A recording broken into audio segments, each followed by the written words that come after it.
Good morning, everyone, and welcome to day 2 of the Earth Day Challenge. So for the second day, today's big challenge is to start composting. For me, my office actually has a composting bucket on every floor of our office building, but I'm going to show you how to compost at home today. If you're unable to compost yourself for whatever reason, I know for me it's been kind of hard to start composting, mostly because I don't have anything to do with the byproduct you get, which is a soil mixture. I don't have anywhere to put it because I live in an apartment building. I don't have a garden, I don't have a yard, but I'm going to start one today anyway, as well as continue to use the one at my office building, and I'm going to show you how to do it. Now, before you actually start making your compost bucket, it's very important to decide what kind of compost bucket or bin you would like. If you just search up compost bin or compost bucket or how to make one, you'll get a ton of different results because there's a lot of different kinds. There are ones that you can keep inside. There's the outdoor ones for yard waste. Some are big, some are small. You can buy pre-made ones that are usually made out of some kind of tin or something, or you can make your own. So today I'm going to show you how to make your own. Specifically, this is an indoor one that you can put under your sink. It's fairly small, but works pretty well, and it does not use worms. That is another big thing to consider, whether you want one with worms or not. It's a little more difficult to maintain a compost bin with worms. So we're now gonna head out to the store and I'll show you guys what you need to make this very simple compost bin. Okay, we are back from the store with everything we need. So for your bin, you can do pretty much any kind of Tupperware container, whether it's glass, plastic, whatever. I just got some cheap ones from Target. This is like a pack of 3, it looks like. So nice and easy. Another thing you will need is charcoal filters, and this seems like kind of weird, but this actually helps with the odor, and you can actually find these at any pet store. I got these in PetSmart. It's usually in the litter section or the kitty box, or the kitty litter box section with all the kitty litter stuff, because that's kind of their main purpose. You put them in the kitty litter to help control some of the smell. Hello, Bella. Speaking of cats, I didn't actually know these things exist until I looked up a good compost bin to make today. So these are great. Another thing you will need is a glue gun that'll be used to glue these to your lid of the compost bin. I can't actually find my glue gun right now, so you can also use super glue. Just any kind of strong glue that's gonna have a good hold onto the lid usually will work. Also some scissors to cut the charcoal pads into the right shape.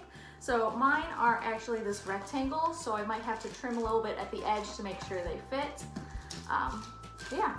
Another thing you will need is something to put holes into the lid. Usually a drill works really well. You want the holes to be fairly small, so like a 1/4 inch hole is usually fine.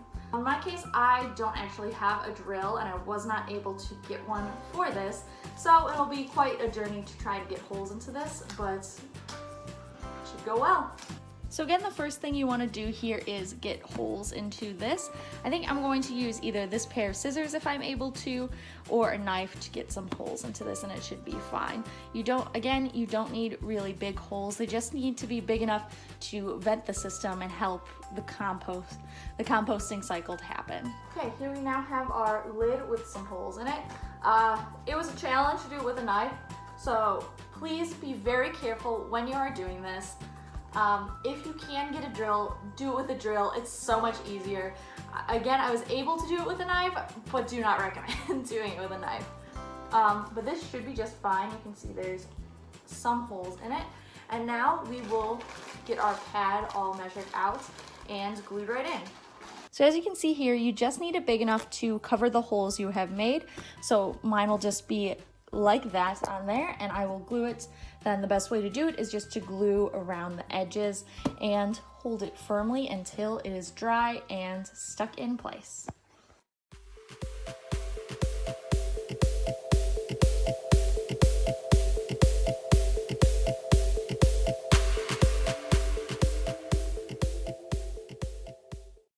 Using a super glue, now would be a good time after you've pressed it down really hard, put it under something heavy, or if you have clamps, clamp it down, let it sit for a little bit so it can fully dry, and you'll be sure it won't fall off. In the meantime, we will now prep the actual bin for the compost bin.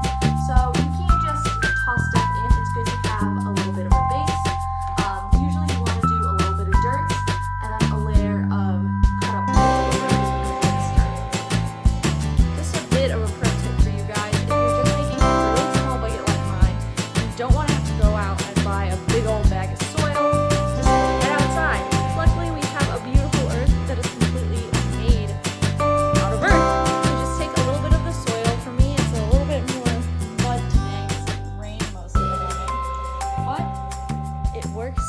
just fine as just a little bit of base, and you do not need a lot of it.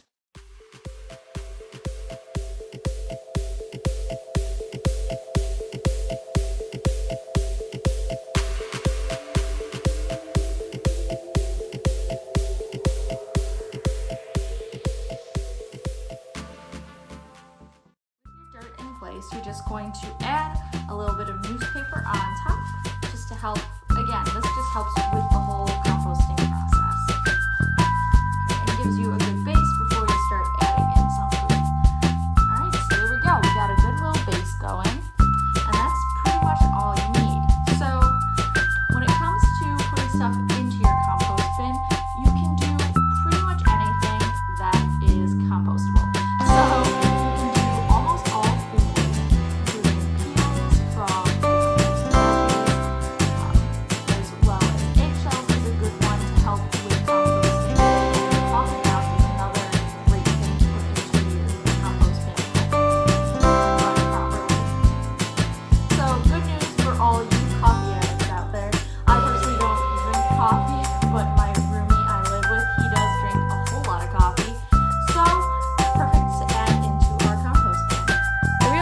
while editing, I forgot to mention one very important thing about stuff you cannot put into your compost bin. So you want to be very careful not to put any kind of meat, dairy, or anything that's too fatty into your compost bin. This is because it can attract things you really don't want in there. For example, maggots. So unless you want a bin full of maggots, do not put meat into your compost bin. Another tip with taking care of it, you need to stir it at least once a week or just every few days. Pull it out, open it up, stir it, hold your nose, do it quickly, cover it back up, done, all you need to do. And then every few weeks, it'll probably need to be emptied, and you can do whatever you want with the resulting composted soil, whether that is use it for your garden, use it outside, or just give it back to nature, which is what I'm going to do because I do not own a garden or potted plants. So it's just going right back to the earth to help the planet. And double checking our lid, this seems to be all ready to go as well. And perfect. Got a beautiful composting bin right here. To build this compost bucket, it was actually very cheap. It was only $2.99 for the actual bins that I got just at Target. Again, this was a 3-pack, so if you were to just get one, it could be even cheaper, and you can get them pretty much anywhere. I decided to go to Target because I needed to go to Target anyway and get some other things. So that's where I got it. But you could also say go to the dollar store and pick up a bin there, and it'd probably be even cheaper because again, dollar store. The filters were a little pricier. They were $5.99 for 2, but it's very worth the price considering it's going to help with the smell of the compost bucket, and that is probably one of the most important things and the biggest thing stopping people from making a compost bin. They're worried about the smell. So altogether, this compost bin cost me a little under $10. Keep in mind though, I did already have the super glue, but that is also fairly cheap, only a few bucks, or if you want to splurge and get yourself a hot glue gun. However, a lot of this can just be made in your own home with stuff you already have. You don't have to break the bank to build yourself a nice compost bin that works. So before I go today, I just wanted to talk a little bit more about why you should compost. There are a lot of benefits to composting, especially if you personally own a garden or want to take care of a bed of flowers in your yard, or just want to give back to Mother Nature, kind of like what I'm deciding to do. The soil you make through composting has a lot more nutrients than just normal soil you typically buy. So it's very good for your plants and makes them grow nice, big, strong, and healthy. If you don't really care about plants, it also just reduces your waste in general, which means you don't have to take out the trash as much, which I don't know about you guys, but I hate having to take out the trash. One of my least favorite things to do, especially when it smells horrible, which seems to happen a lot. This helps reduce having to do that, reduces dealing with a lot of that odor because most of the stuff in your garbage isn't going to be rotting fruit and vegetables. Those rotting fruit and vegetables are going to go instead into your nice compost bin will be made right back into soil. This is especially beneficial if you have to pay to get your trash taken. Then you don't have to worry about it as much because you're not taking your trash out as much. Ultimately, this can save you money. Again, just beyond all the benefits it has to you, it's just good for the planet. It reduces your waste and makes sure you are living a minimal waste lifestyle, which ultimately has benefits for you as well. But always keep in mind the beautiful planet and how it helps it.